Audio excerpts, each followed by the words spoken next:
ধানের প্রধান শত্রু ধানের মাজরা পোকা বা প্যাডি স্টেম বোরার। ধানের এই মাজরা পোকাকে কন্ট্রোল করার জন্য আপনারা যে সমস্ত কীটনাশক বা টেকনিক্যাল ব্যবহার করতেন, এখন সেই সমস্ত টেকনিক্যাল আর ঠিকমতো রেজাল্ট করতে পারছে না। ধান গাছ রোপণের 25 দিন পর থেকে মাজরা পোকার আক্রমণ ধীরে ধীরে শুরু হতে থাকে। তাই এই সময়ে মাজরা পোকাকে কন্ট্রোল না করতে পারলে আগামী দিনে কিন্তু ব্যাপক হারে ধানের ক্ষতি হতে পারে। তাই ধানের এই মাজরা পোকাকে কন্ট্রোল করার জন্য ধানের গাছের বয়স যখন 25 দিন হবে সেই সময় কিন্তু অবশ্যই স্প্রে করবেন, না হলে আপনার ধানের জমি ক্ষেত শেষ হয়ে যেতে পারে। ধানের এই মাজরা পোকা ধানের গাছের পাতাতে অসংখ্য ডিম পাড়ে, সেই ডিম ফুটে লার্ভা বের হয়।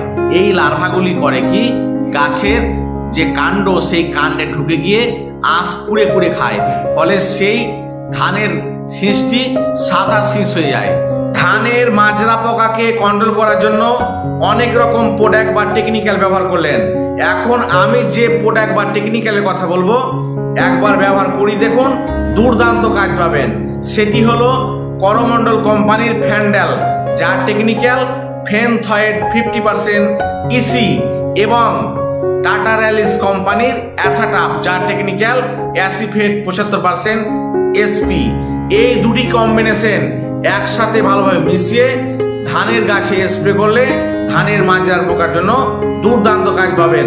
ধানের গাছে স্প্রে করার জন্য ডোজ হলো ফ্যান্ডেল বা ফেনথয়েড 50% ইসি 15 লিটার জলে 30 ml, তার সাথে অ্যাসাটাপ বা অ্যাসিফেট 75% এসপি 15 লিটার জলে 30 গ্রাম দিয়ে দুটিকে একসাথে ভালোভাবে মিশিয়ে যদি আপনি স্প্রে করতে পারেন তাহলে দুর্দান্ত কাজ পাবেন। এই প্রোডাক্টগুলি যদি হাতের কাছে না পান তাহলে আপনারা অনলাইনে কিনতে পারেন, সেখানেও পেয়ে যাবেন। আমার এই চ্যানেলে যারা প্রথম, চ্যানেলটিকে এখনো সাবস্ক্রাইব করেননি, চ্যানেলটিকে অবশ্যই সাবস্ক্রাইব করে রাখুন, কারণ আমি বিভিন্ন ফসলের যে রোগ পোকার সমস্যা সেই সমস্যাগুলিকে নিয়ে বিশ্লেষণ করার চেষ্টা করি। তাই আমার এই চ্যানেলে বিভিন্ন রোগ পোকার সমস্যার সঠিক সমাধান সবার আগে পেয়ে যাবেন। তাই চ্যানেলটিকে অবশ্যই সাবস্ক্রাইব করে রাখুন। তো চলুন আজকের এই ভিডিওটি এই পর্যন্ত শেষ করা যাক। নমস্কার।